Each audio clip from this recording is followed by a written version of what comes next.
Hey guys, tonight we slip into the shadowed world of feudal Japan, where the air hums with the clink of steel and the weight of honor. Picture yourself trudging along a misty mountain path, bamboo creaking in the breeze as a samurai strides past, his two swords, a long katana and a shorter wakizashi, glinting at his side. One's curved like a crescent moon, the other compact, deadly in close quarters.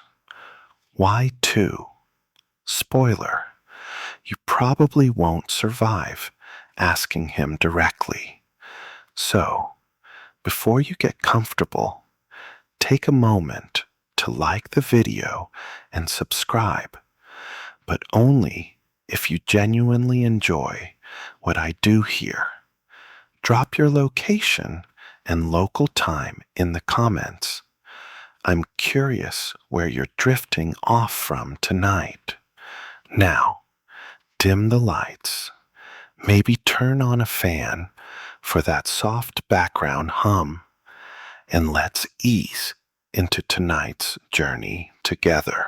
You're standing in the Kamakura period, around the late 12th century, where Japan's warrior class, the samurai, is rising like a storm. The country's a patchwork of feuding warlords, and survival means being armed to the teeth. The katana, with its razor-sharp edge, is the samurai's go-to for open combat. But the wakizashi, that's the backup, the close-range killer. Together, they're called the daisho, literally big little. And every samurai worth his salt carries both. Historians peg this era as when the two-sword tradition solidified. The Genpei War, a bloody clash between rival clans, showed warriors needed versatility. One blade for slashing through armor, another for tight spots, like when you're grappling in a bamboo thicket. But it's not just practicality. There's a quirky twist. Some say the wakizashi was also a samurai's honor blade for seppuku, the ritual suicide to avoid shame. Yeah, they'd rather gut themselves than lose face. Wild, right? Historians still argue whether seppuku was always tied to the wakizashi, or if that's a later romantic myth. Whatever the case, you're starting to see why these guys never left home without both blades. It's not just about fighting, it's about identity. The daisho screams, "I'm samurai. Don't mess with me." Imagine you're a peasant eyeing a samurai's swords as he passes. The katana's scabbard is lacquered black, maybe inlaid with mother of pearl, swinging low on his hip. The wakizashi's tucked closer, ready for a quick draw. You're tempted to ask why he's lugging two, but his glare says you'd be picking your teeth off the ground. Instead, you notice how the swords move with him, like extensions of his body. It's hypnotic, almost. The samurai's world is one of constant danger. Bandits, rival clans, or just a bad day at the warlord's court. Two swords mean he's ready for anything, from a battlefield to a back alley brawl. Here's a light jab for you. Carrying two swords is like bringing a fork and a spoon to a medieval buffet. Overkill until you're stuck with just chopsticks. The daisho's roots run deep, though. By the 13th century, swordsmiths were churning out these paired blades, and samurai were as attached to them as you are to your phone. Lose one? You're not just disarmed, you're dishonored. And trust me, in this world, honor's worth more than gold.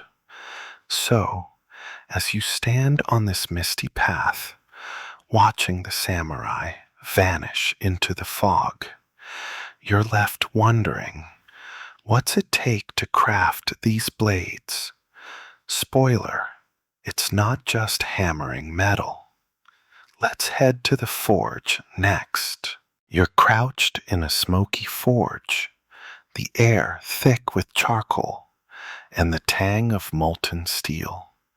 A swordsmith, eyes narrowed, hammers a glowing blade, sparks flying like fireflies. You're here to see how the samurai's katana and wakizashi, the daisho, are born. It's no quick process. Crafting these swords is like raising a kid, only hotter and less forgiving. The smith's hands move with a rhythm that feels ancient, and you're half convinced he's channeling some Shinto spirit. These blades aren't just weapons. They're the samurai's soul, forged to slice through both armor and doubt. The process starts with tamahangon, a special steel made from iron sand, smelted in a clay furnace for days. It's brittle, finicky stuff, but the smith folds it hundreds of times to create a blade that's both flexible and sharp enough to shave your non-existent beard. You watch him layer the metal, folding high-carbon steel for the edge with softer iron for the core. This is historical fact. The katana's curve comes from differential quenching, where the blade's edge is cooled faster than the spine, bending it into that iconic arc. The wakizashi gets the same treatment, just shorter, like a katana's feisty little brother. Each takes weeks, sometimes months, to perfect. Here's a quirky tidbit. Some smiths believe the forge was haunted by kami, divine spirits who'd ruin a blade if you sneezed at the wrong time. They'd pray, fast, even ban women from the forge. Sorry, old school sexism. Historians still argue whether these rituals were about focus or genuine fear of supernatural sabotage. Either way, you're not risking a sneeze. The smith's chanting now, low and steady, as he polishes the katana to a mirror sheen. You catch your reflection in it. Yep, you look out of place. The wakizashi's next. Its blade may be 20 inches to the katana's 30. You notice the smith's extra care with the fittings, the tsuka, or handle, wrapped in rayskin and silk cord. Both swords get matching scabbards, often lacquered with family crests. It's like picking outfits for prom, but deadlier. Joke 1. If the katana's the prom king, the wakizashi's the scrappy best friend who steals the show. The daisho's a pair, meant to be worn together, and you're starting to get why samurai never split them up. It's not just style, it's survival. You shift on your stool, the forge's heat making your shirt stick. The smith tests the katana, slicing through a bamboo stalk like it's butter. The Wakizashi's turn. It cuts just as clean, despite its size. These blades are engineering marvels, balanced to feel light in the hand, but heavy on impact. You're tempted to ask for a swing, but the smith's glare says you'd lose a finger. Instead, you watch him etch his name into the tang, a signature only the samurai will see when the blade's dismantled. It's humbling, like signing a painting no one will ever flip over. Joke 2. Forging a sword's like making sushi. Precision, patience, and one wrong move means disaster.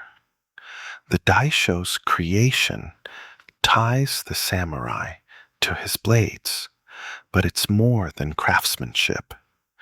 These swords are his status, his duty, his life. You're starting to feel the weight of that, like a pebble in your shoe you can't shake. The smith wipes his brow, and you realize these blades demand a code to wield them. What's driving the samurai to carry both, beyond just needing a sharp edge? Let's step into their world of honor next. You're trailing a samurai through a cherry blossom-lined street. His two swords, Katana and Wakizashi, bouncing lightly at his hip. The air's sweet with petals, but there's tension, like everyone's holding their breath.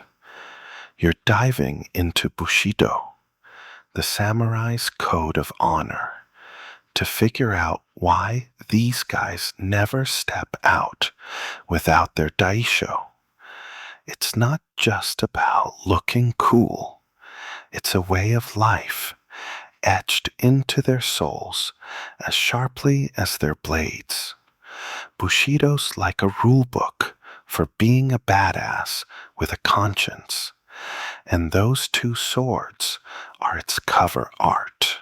Bushido, meaning the way of the warrior, took shape in the Kamakura period, but hit its stride by the 17th century.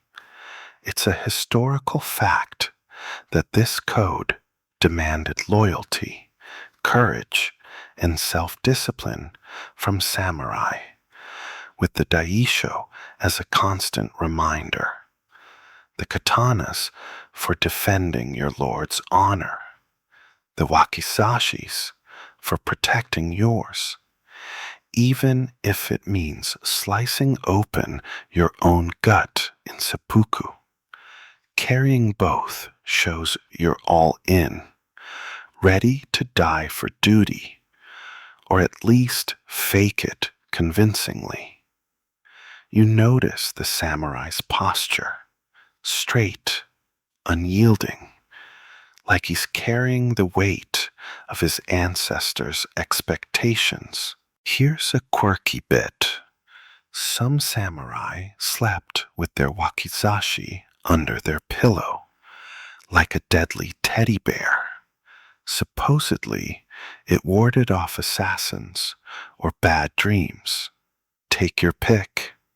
Historians still argue whether Bushido was a rigid code or a loose vibe that poets hyped up later. Either way, you're feeling it now, watching this samurai nod to a passing noble. His swords aren't just tools. They're his vow to live and die by Bushido's rules. You're half tempted to bow too, but your sneakers would give you away. Joke 1. Bushido's like a gym membership. You commit, but skipping leg days not an option. The daisho's presence screams discipline. You see a kid stare at the samurai's swords, wide-eyed, and you get it. Those blades aren't accessories. They're a contract. If you draw them, you'd better mean it. The katana's for open combat, sure, but the wakizashi's versatility, self-defense, indoor fights, or that grim ritual makes it non-negotiable. You're starting to sense why splitting the pair would be like losing half your identity. You pass a tea house, the chatter inside dipping as the samurai walks by. His daisho marks him as someone who lives by a higher standard, even if he's secretly craving sake. Joke 2. Carrying two swords is like dual-wielding coffee cups. Overkill until you're pulling an all-nighter. Bushido's not just about fighting, it's about restraint. You hear a story of a samurai who apologized to his sword for drawing it in anger. Sounds extra, but in this world, it tracks. The daisho's a moral compass, guiding every step. As you follow, you notice the samurai's hand resting near his wakizashi, ready but calm. It's a reminder, honor's not just talk. Bushido binds the daisho to the samurai's purpose, making them as vital as his heartbeat. You're itching to ask him about it, but his vibe says you'd be signing up for a one-way trip to Regret City. Instead, you wonder how these swords became more than weapons, how they turned into status symbols. Let's step into the social scene next, where the daisho's not just about honor, but who you are in the pecking order. You're weaving through a bustling feudal marketplace, the air thick with the scent of grilled fish and cedar smoke. A samurai strides ahead, his katana and wakizashi, his daisho gleaming at his side, drawing eyes like a rock star's entourage. You're here to see how these two swords mark his place in Japan's rigid social hierarchy. The daisho isn't just a weapon set. It's a badge, screaming status, louder than a neon sign. In this world, your swords say who you are before you open your mouth. By the Muromachi period, around the 14th century, a historical fact emerges. Only samurai were legally allowed to carry both katana and wakizashi together. Peasants might sneak a knife, merchants a short blade, but the daisho? That's samurai only, a privilege baked into law. You spot a merchant bowing low as the samurai passes, his single dagger hidden under his robe. The daisho's presence sets the samurai apart, like a VIP pass to a club you'll never afford. It's not just about fighting, it's about power, lineage, and the right to strut through this market without a side eye. Here's a quirky tidbit. Some samurai flaunted custom scabbards. Think lacquered dragon designs or gold inlays to flex their wealth. It's like bedazzling your iPhone, but with a body count. Historians still argue whether this was pure vanity or a subtle way to intimidate rivals without drawing steel. Either way, you're mesmerized by the samurai's scabbard, etched with a crane motif. It's art, sure, but it's also a reminder. He's not just a warrior, he's a walking institution. Joke 1. The daisho's like a fancy watch, functional, but mostly for flexing. You notice how people part for the samurai, their whispers trailing him. His swords aren't just tools, they're his rank, his clan, his everything. A low-ranking samurai might have plain fittings, while a daimyo's blades scream opulence. You pass a stall selling sword polishing kits, because apparently even deadly weapons need spa days. The daisho's role as a status symbol means it's always on display, even in peace. You're tempted to touch the samurai's scabbard, but his glance says you'd lose a hand.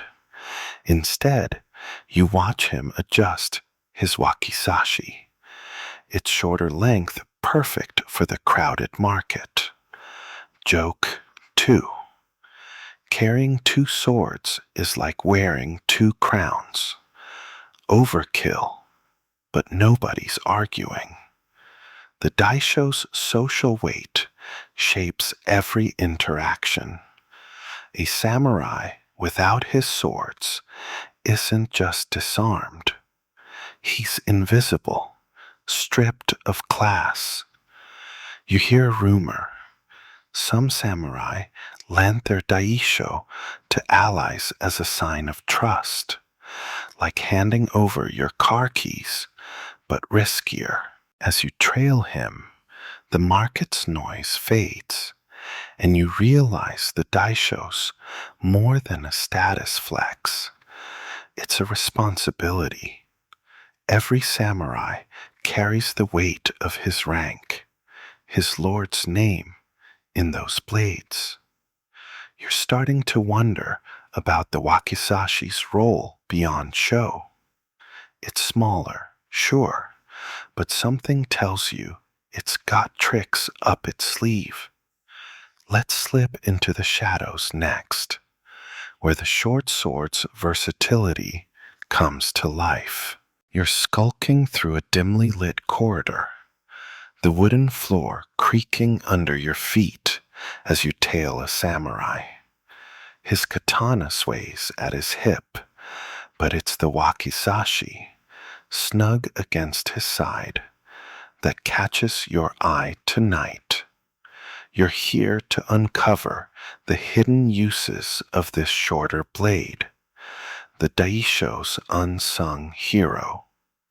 While the katana gets all the glory, the wakizashi is the Swiss Army knife of samurai weaponry, compact, versatile, and ready for moments when a long sword's just overkill. In these tight quarters, you're about to see why it's indispensable. Historically, the wakizashi, measuring 12 to 24 inches, was designed for close combat, especially indoors, where a katana's length could clip a lantern or tangle in a doorway. Picture a samurai ambushed in a castle's narrow halls. By the 16th century, such skirmishes were common during clan feuds. The wakizashi's quick draw and maneuverability made it a lifesaver, letting you parry a dagger or gut an attacker before they blink. You're practically holding your breath, watching the samurai's hand hover near his short blade, ready for trouble. Here's a quirky twist. Some samurai use the wakizashi as a tool, like cutting rope or, get this, whittling traps during sieges. It's the medieval equivalent of using your pocket knife to open an Amazon box. Historians still argue whether its role in seppuku, the ritual suicide, was its primary purpose or a grim side gig. Either way, you're noticing how the wakizashi's size makes it a jack of all trades. It's not just for fighting, it's for surviving a world where danger lurks in every shadow. Joke 1. The wakizashi's like your backup charger. Small, but saves you in a pinch. You're inching closer, the samurai silhouette sharp against the paper screens. In a sudden scuffle, you imagine him drawing the wakizashi, its blade flashing in the lantern light. It's perfect for tight spaces, unlike the katana, which is like swinging a surfboard in a closet. You hear a faint clink, his scabbard brushing the wall, and realize this blade's always within reach, a constant companion. The wakizashi's versatility extends beyond combat. You catch a glimpse of a samurai using his to slice through a bamboo barrier during a covert mission. It's practical, almost mundane, yet deadly precise. Joke 2. Carrying a wakizashi's like having a spork, eats anything, fights anything. Some stories even claim it was thrown like a dagger in desperate moments, though that's probably more ninja fanfic than fact. Still, you're starting to respect this blade's hustle. It's the daisho's quiet MVP, handling jobs the katana's too proud to touch. As you slip out of the corridor, the samurai's hand still lingers near his wakizashi, a reflex born of instinct. You're struck by how it completes the daisho, balancing the katana's swagger with gritty utility. But how does this pair work in actual combat? You're itching to see the samurai wield both blades, to understand the dance of steel that makes the daisho legendary. Let's step onto the battlefield next, where two swords become one deadly symphony. You're crouched behind a gnarled tree on a battlefield, the air thick with dust and the clang of steel. A samurai stands ready, katana in one hand, wakizashi in the other, his eyes locked on an approaching foe. You're here to witness the daisho in action, how the samurai wields both swords in a deadly dance. Dual wielding isn't just for show, it's a combat style that turns a warrior into a whirlwind of blades. Your heart's pounding, and you're glad you're just a spectator, because this guy looks like he could slice through a bad vibe. By the Sengoku period, around the 16th century, historical records show samurai trained in Niten Ichi Ryu, a two-sword fighting style perfected by the legendary Miyamoto Musashi. The katana leads with sweeping cuts, carving through armor, while the wakizashi parries or stabs in close quarters. You watch the samurai pivot, his katana slashing high as the wakizashi blocks a low thrust. It's fluid, like a choreographed storm. The daisho's synergy lets him attack and defend at once, a multitasking nightmare for his opponent. Here's a quirky tidbit. Some samurai claim dual wielding channeled their warrior spirit, like a double espresso shot of courage. Superstitious? Maybe. Historians still argue whether Nitin Ichiryu was widespread or a niche flex for masters like Musashi. Either way, you're mesmerized as the samurai spins, his wakizashi flicking out to nick an enemy's wrist. It's not just brute force, it's precision, each blade playing its part. You're tempted to clap, but that'd probably get you skewered. Joke 1. Dual wieldings like texting and driving. Impressive, but don't try it at home. The katana's long reach dominates open ground, but the wakizashi shines when foes close in, perfect for grappling or countering a sneaky dagger. You notice the samurai stance, balanced yet aggressive, his swords moving like extensions of his will. It's not enough to carry two blades. You need years of training to make them sing together. Your arms ache just watching. The battlefield's chaos swirls around you. Shouts, falling banners, the thud of arrows. The samurai's daisho gives him an edge, letting him adapt to any threat. Joke 2. Two swords are like two playlists, one for hype, one for focus. Some samurai even use the wakizashi to trap an opponent's blade, freeing the katana for a finishing blow. It's tactical, almost chess-like, and you're starting to see why the daisho's a combat game changer. You flinch as a stray arrow whistles past, reminding you this isn't a movie. As the samurai dispatches his foe, sheathing both blades with a practiced flick, you're struck by the daisho's harmony. It's not just about fighting. It's about mastering a philosophy through steel.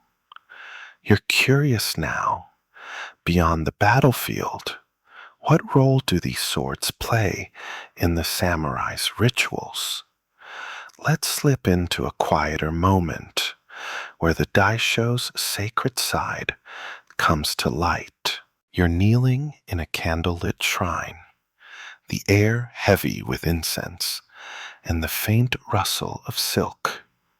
A samurai sits before a low altar, his katana and wakizashi, the daisho, resting carefully beside him. You're here to explore the sacred role of these swords in samurai rituals, where they're more than weapons.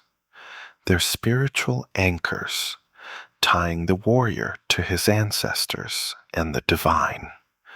The stillness is almost hypnotic, and you're trying not to fidget, lest you disturb the vibe. These blades carry a weight that goes beyond steel, and you're about to see why.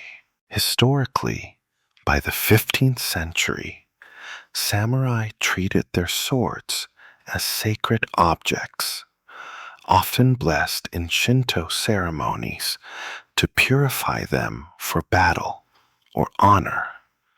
You watch the samurai offer a prayer, his hands hovering over the daisho as a priest chants. The katana, with its elegant curve, is seen as a conduit to the gods, while the wakizashi, ever practical, might be used in rituals like seppuku to restore honor. This isn't just superstition, it's a cultural cornerstone, tying the samurai's duty to something eternal. Here's a quirky detail. Some samurai believed their swords held spirits, and neglecting them, like skipping a polish, could curse their luck. Think of it as a pet rock with a vendetta. Historians still argue whether these beliefs were universal or varied by clan, but you feel the reverence now, watching the samurai bow to his blades. It's not just respect, it's devotion. The daisho's presence in rituals, from weddings to funerals, marks it as a bridge between the mortal and divine. Joke 1. The daisho's like a holy selfie stick, connects you to higher powers. You notice the samurai's care, how he wraps the swords in silk after the blessing. In some ceremonies, the katana's presented to a lord as a vow of loyalty, while the wakizashi might be gifted to seal a pact. You're struck by the intimacy of it, like signing a contract in blood, but classier. The shrine's glow casts shadows, and you half expect the swords to hum with energy. The samurai's fingers trace the wakizashi's scabbard, a gesture that feels personal, almost tender.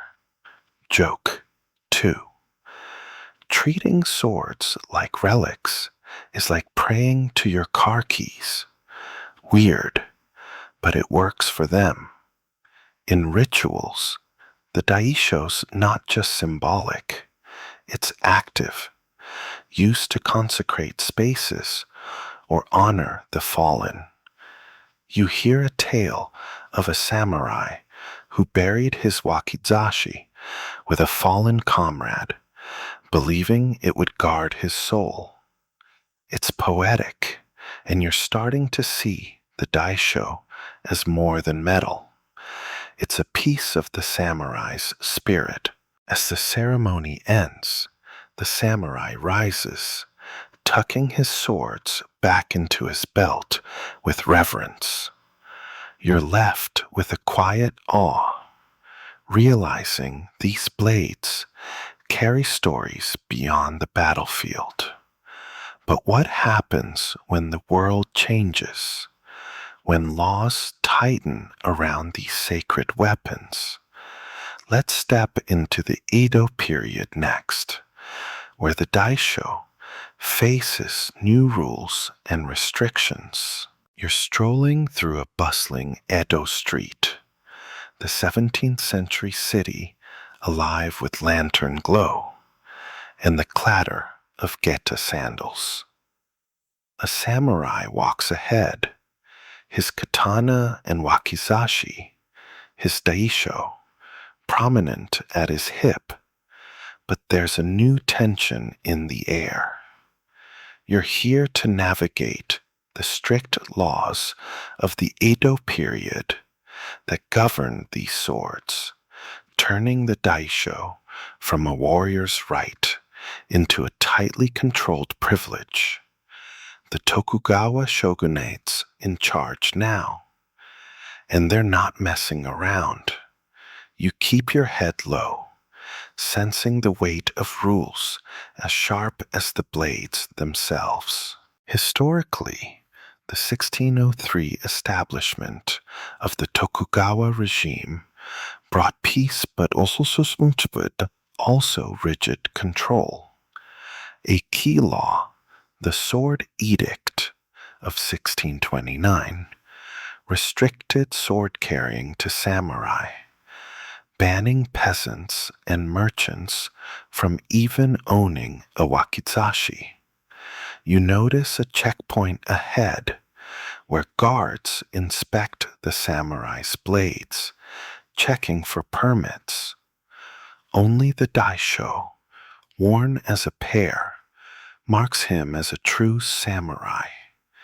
Any deviation, like carrying just one, could land him in hot water. It's less about fighting now and more about enforcing class lines. Here's a quirky fact. Some samurai dodge taxes by claiming their daisho as family heirlooms, not weapons. Sneaky, right? Historians still argue whether these laws were about public safety or just keeping the samurai elite in check. Either way, you're watching the samurai flash a document, his swords gleaming under scrutiny. The daisho's not just a weapon, it's a legal ID, proof of his rank in a world obsessed with order. Joke 1. The daisho's like a driver's license. Lose it, and you're walking. You pass a tea house where samurai gossip about fines for improper sword etiquette, like wearing the katana on the wrong hip. The laws are picky. Blades must be sheathed in public, and drawing one without cause could mean jail or worse. You're starting to get why the samurai's grip on his wakizashi looks nervous. Peaceful times don't mean relaxed rules. The street narrows, and you spot a sword tester stall where blades are checked for compliance.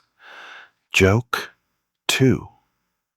Edo sword laws are like HOA rules. Petty, but they'll ruin your day. Some samurai, especially ronin, struggled under these restrictions, their daisho a bittersweet reminder of status they could barely afford. You hear a story of a samurai arrested for lending his wakizashi to a friend.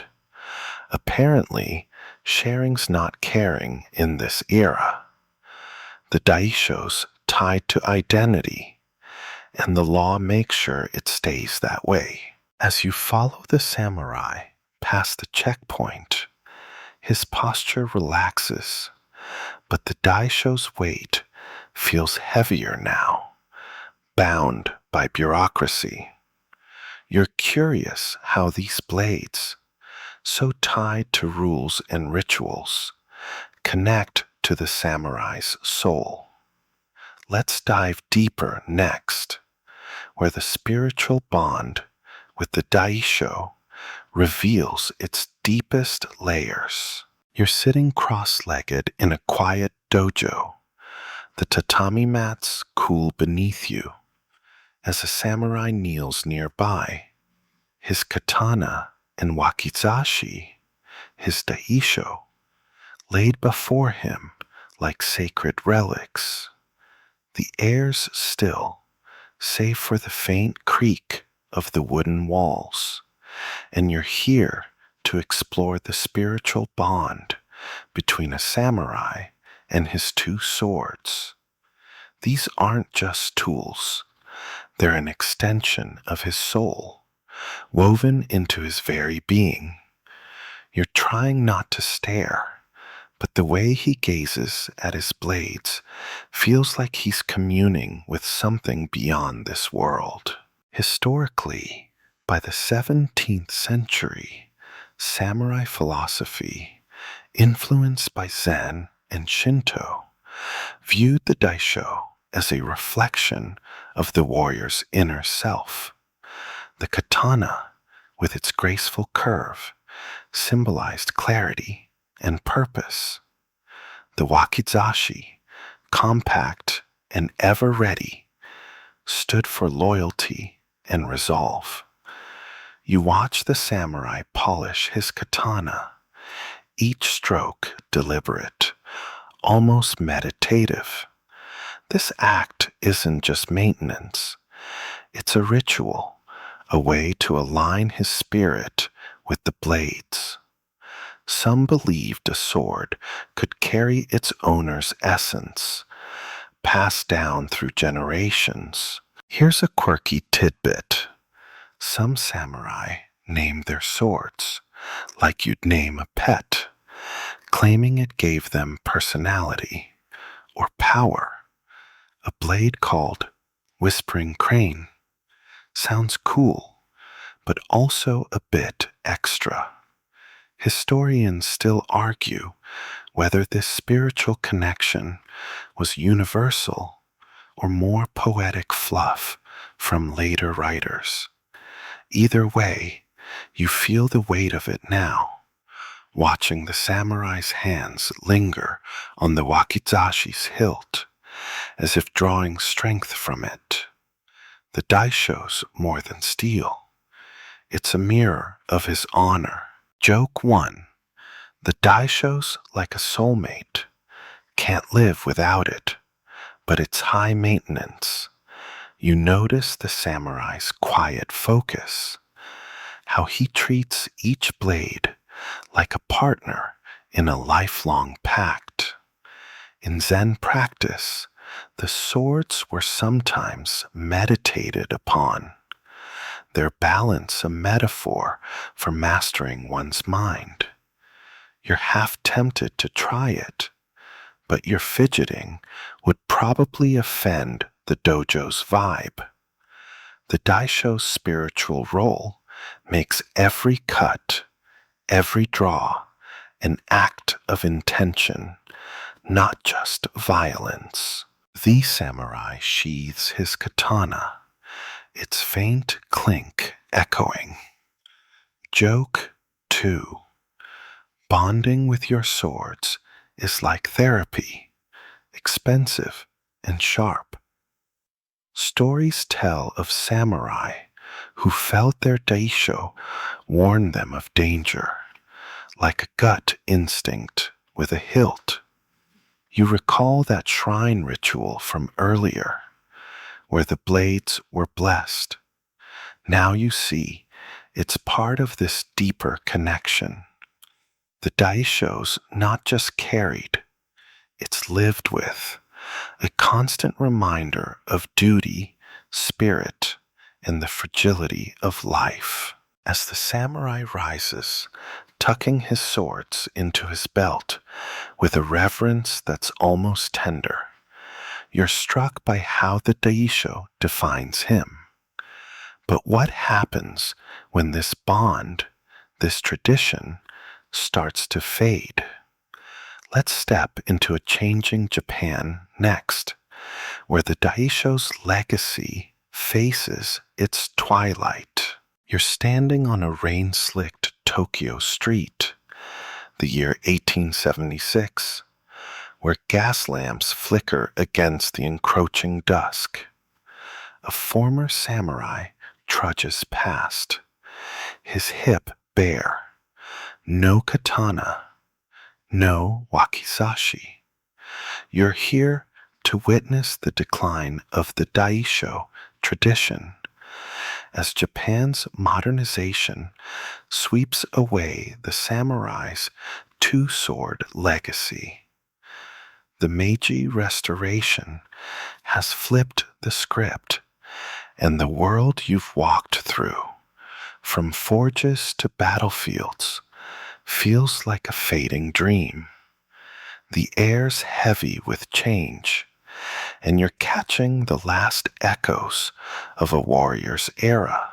Historically, the 1873 Heitere Edict banned public sword carrying, stripping samurai of their daisho, and, with it, their identity. This law, part of Japan's push to emulate Western militaries, outlawed the open display of katana and wakizashi, relegating them to relics or private keepsakes. You see the ex-samurai's clenched jaw, his hand twitching where his swords once hung. The daisho, once a symbol of honor and status, is now a museum piece, replaced by rifles and uniforms. By 1876, the samurai class itself is abolished, their stipends cut, forcing many into mundane jobs or rebellion. Here's a quirky twist. Some samurai hid their wakizashi in walking sticks, sneaking a blade past the law like rebellious teens. Historians still argue whether the ban was a pragmatic move to curb violence or a deliberate jab to erase samurai culture. Either way, you feel the loss as you pass a pawn shop, its window displaying a dusty katana, its scabbard chipped. The daisho's spiritual weight, its battlefield prowess, its ritual reverence, all seem to dissolve in this new Japan of steam trains and top hats. Joke 1. The daisho's like vinyl records. Classic, but nobody's carrying it anymore. You spot a young man in a Western suit, oblivious to the sword's legacy, and it hits you. The daisho's not just banned, it's forgotten. Some samurai resisted, like those in the Satsuma Rebellion, wielding their blades one last time. But the tides turned. You recall the forge's heat, the shrine's incense. Those worlds feel distant now, like a song you can't quite hum. The street grows quieter, and you imagine the samurai's daisho tucked away in attics, their steel silent. Joke 2. Losing the daishos like misplacing your Wi-Fi. Suddenly, you're disconnected. The tradition's decline wasn't just legal, it was cultural, as Japan embraced modernity over Bushido. You hear a tale of a samurai who burned his scabbard in protest, a final act of defiance. The daisho story, once etched in blood and honor, now fades into folklore, its blades sheathed for good. As the rain falls softer, your steps slow, and the city's hum wraps around you like a blanket. The samurai's world, with its clinking swords and whispered rituals, slips into the past, a memory carried on the wind. You're back in your room now, the fan's gentle whir lulling you. The daisho's tale, its craft, its code, its soul, lingers like a dream you're not ready to leave. Picture those blades glinting in a forgotten shrine, their stories whispering through time. Let the weight of their honor settle over you, heavy but warm, as your eyes grow heavy. Sleep's calling, soft and sure, so let it pull you under, where warriors and their swords still walk misty paths. Good night, dreamer. Rest easy.